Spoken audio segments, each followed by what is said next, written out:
수도권 밖에서 최근 가장 많은 확진자가 나오는 곳은 대전입니다. 그제 80명대에 이어서 어제도 70명대 확진자가 보고될 만큼 심각한 상황입니다. 대전시는 오는 22일부터 사회적 거리 두기를 3단계로 올린다고 발표했습니다. 취재기자 연결해서 자세히 알아보겠습니다. 이문석 기자. 네, 전국부입니다. 네, 대전의 신규 확진자가 이틀 연속으로 70명을 넘어섰다고요? 네, 그렇습니다. 어제 대전에서 73명의 새 코로나19 환자가 발생했습니다. 하루 전 83명보다는 적지만 확산세가 계속 이어지고 있다는 게 걱정입니다. 이번 집단 감염 매개는 서구 태권도장입니다. 운영진 중에 첫 확진자가 보고된 뒤에 수강생 등 78명이 지금까지 양성 판정을 받았습니다. 수강생은 대부분 미취학 아동에서 10대였습니다.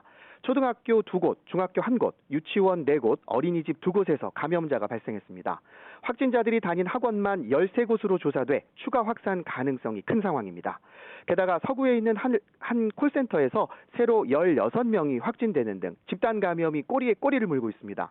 지난 일주일 평균 대전 지역 코로나19 신규 확진자는 하루 55명에 이르고 있습니다. 확산세가 이어지자 대전시는 사회적 거리 두기를 오는 22일부터 3단계로 강화하기로 했습니다. 영업 제한 시간을 밤 10시로 앞당기고 집단 감염이 연거푸 나왔던 실내 체육시설을 제한 업종에 포함했습니다. 하지만 영업시간 축소 말고 체감할 만한 변화가 없어서 최근 확산세를 막기 위해선 더 강한 방역 조치가 필요하다는 지적이 나오고 있습니다. 네, 이문석 기자, 비수도권 지역에서 유일하게 거리두기 4단계 지역이죠. 강원도 강릉시에서는 야간에 해수욕장 입장을 폐쇄했다고요? 네, 그렇습니다. 강원도 동해안에 최근 20만 명 가까운 피서 인파가 찾아왔습니다. 같은 시기에 동해안 지역 주점과 PC방 등을 고리로 코로나19 확진자가 급증했습니다.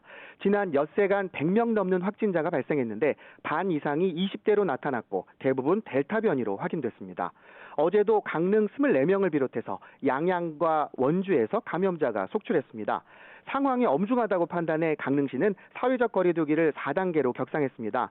일단 오는 25일까지 오후 6시 이후 사적 모임이 2명까지만 가능하고 유흥시설 영업도 제한됐습니다. 여기에 맞춰서 저녁 8시 이후로는 강릉 지역 해수욕장에 아예 출입을 못하도록 행정명령을 내렸습니다. 코로나19 확산의 비상인 곳이 여기뿐만은 아닙니다.